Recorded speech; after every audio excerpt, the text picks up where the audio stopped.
Chapitre 18. Ceux qui gagnent les âmes par leur prière.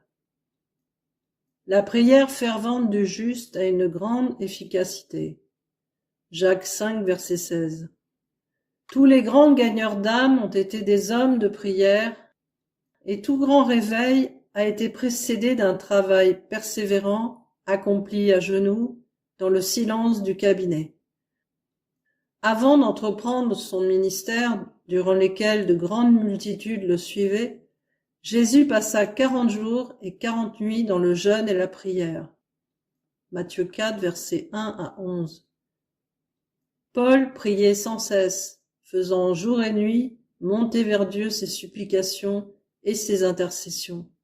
Acte 16, verset 25, Philippiens 1, verset 3 à 11, Colossiens 1, verset 3, 9 à 11.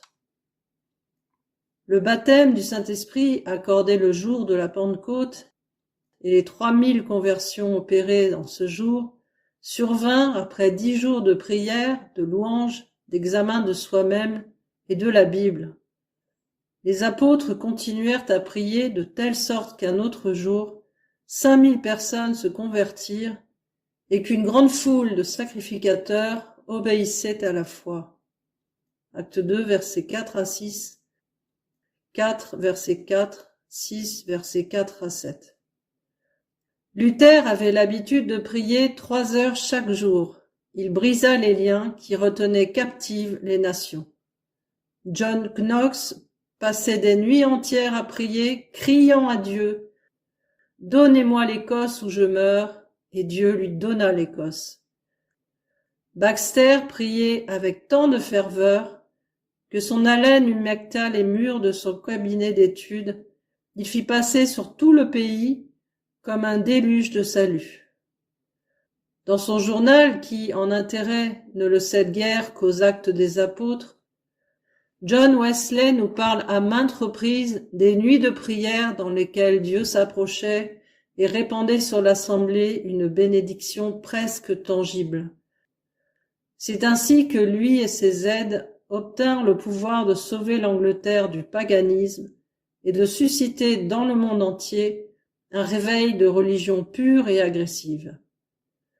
David Brenner, couché sur le sol glacé, enveloppé dans une peau d'ours et crachant le sang, criait à Dieu de sauver les Indiens. Dieu l'entendit, convertit, et sanctifia par vingtaines et centaines ces pauvres hommes ignorants, païens, querelleurs et buveurs. À la veille de prononcer le sermon d'où jaillit le réveil qui bouleversa la Nouvelle-Angleterre, Jonathan Edwards passa toute la nuit en prière avec quelques amis. En Écosse, un jeune homme du nom de Livingstone devrait prêcher un jour devant une grande assemblée. Ayant le sentiment de son impuissance et de son absolue faiblesse, il passa la nuit en prière, et le lendemain, il fit entendre une prédication par laquelle 500 personnes furent converties.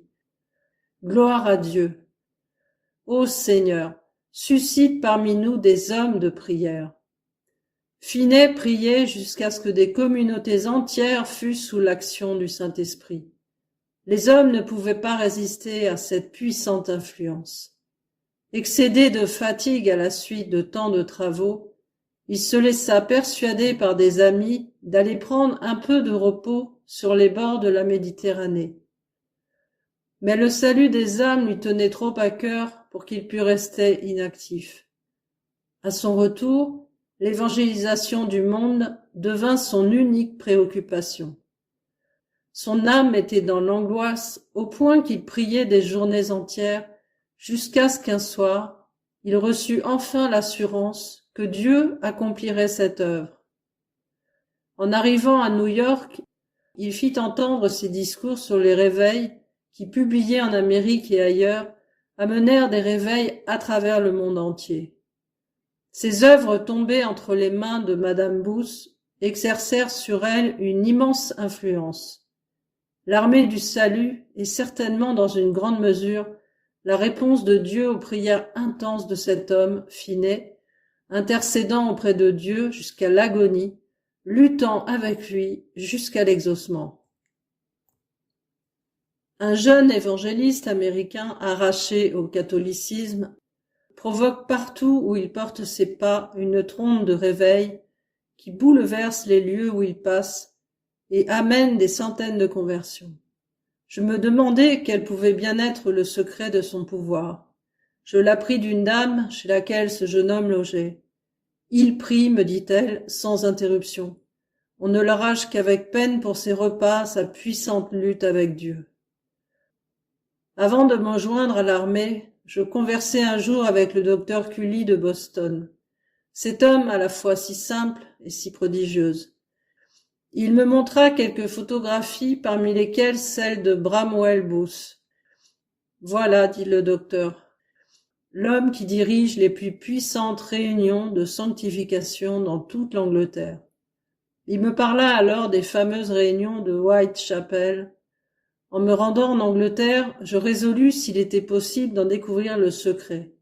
Au début, me dit un officier, Monsieur Bramwell dirigeait des réunions de jeunes gens au quartier général et demandait à tous ceux qui étaient sauvés de passer chaque jour 5 minutes seuls avec Dieu, partout où ils pourraient, afin de prier pour ces réunions du vendredi.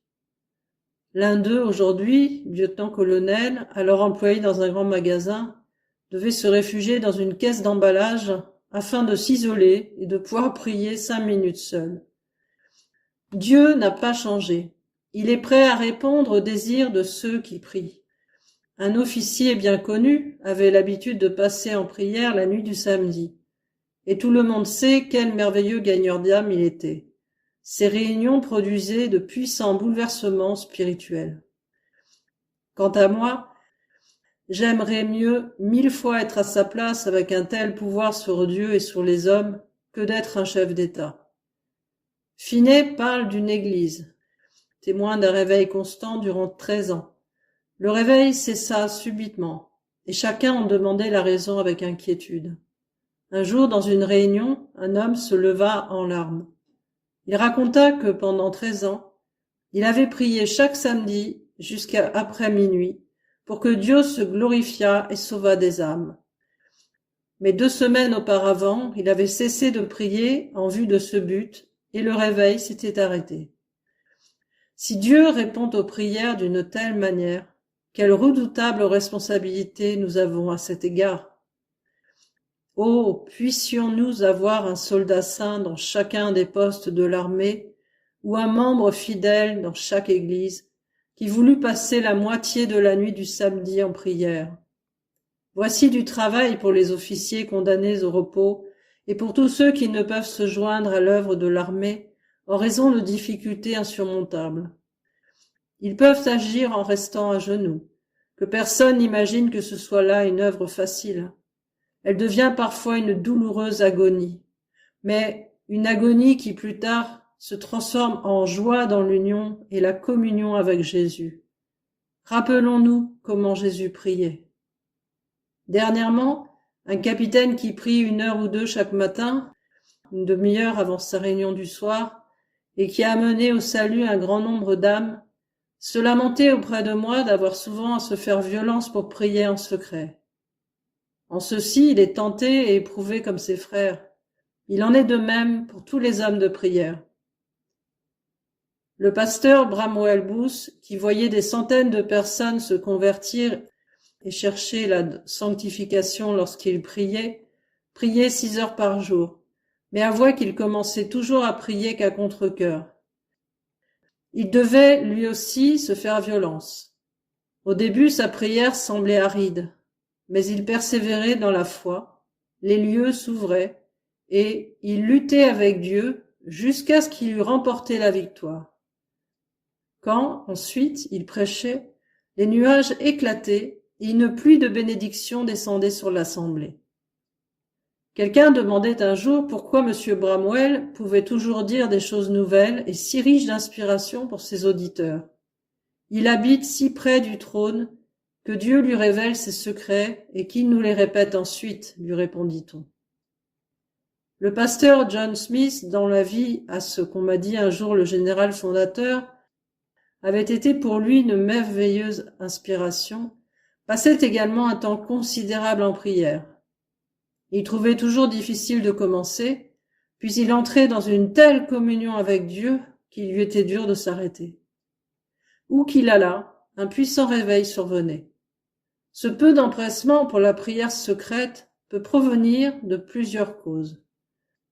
Premièrement, des mauvais esprits.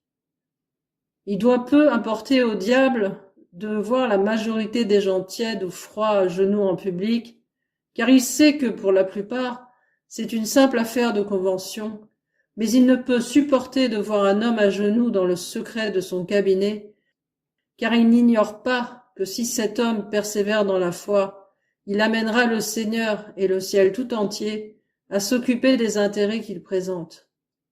Aussi, les démons s'acharnent-ils contre lui. Deuxièmement, une certaine paresse du corps et de l'esprit, causée par la maladie, la perte du sommeil, le sommeil trop prolongé, ou encore par une nourriture trop abondante qui fatigue les organes digestifs, alourdit le sang et engourdit les facultés de l'âme les plus nobles et les plus élevées. Troisièmement, du manque d'empressement à obéir. Quand l'Esprit nous incite à la prière secrète, si à ce moment précis où il nous parle, nous hésitons et continuons notre lecture ou notre conversation, l'esprit de prière s'éteindra. Nous devrions considérer avec joie la pensée d'être seuls avec Jésus dans une prière et une communion intime, de la même manière que des fiancés anticipant le plaisir et la joie qu'ils auront dans la société l'un de l'autre. Nous devrions répondre à l'instant même quand l'appel intérieur vous invite à la prière. Résistez au diable, et il fuira loin de vous. Jacques 4, verset 7. Je traite durement mon corps, dit Paul, et je le tiens assujetti de peur d'être moi-même rejeté après avoir prêché aux autres. 1 Corinthiens 9, verset 27. Jésus dit qu'il faut toujours prier et ne point se relâcher. Luc 18, verset 1. Et Paul dit « Priez sans cesse ». 1 Thessaloniciens 5, verset 17. Un homme de prière intrépide et plein de foi aura parfois la victoire sur toute une ville, sur toute une nation. Ce fut le cas d'Élie au mont Carmel, de Moïse pour Israël qui s'était détourné de Dieu, de Daniel à Babylone. Si un certain nombre de personnes peuvent arriver à prier ainsi, la victoire sera éclatante. Que surtout nul ne s'imagine d'un cœur mauvais et incrédule que Dieu hésite et soit peu disposé à répondre à la prière. Il est plus disposé à répondre à ceux dont le cœur est droit devant lui que ne le sont les parents à donner du pain à leurs enfants. Lorsqu'Abraham pria pour Sodome, Dieu répondit jusqu'à ce qu'Abraham eût cessé de demander. Genèse 18, versets 22 et 23. Le prophète Élisée s'irrita contre le roi qui ne frappa que 3 fois quand il eut dû frapper 5 ou 6 fois. 2 Rois 13, versets 18 et 19. Dieu ne s'irritera-t-il pas de même contre nous lorsque nous lui présentons en 2 minutes, bien timidement, d'insignifiantes requêtes? Allons donc hardiment au trône de la grâce et demandons beaucoup, afin que notre joie soit parfaite. Hébreux 4, verset 16.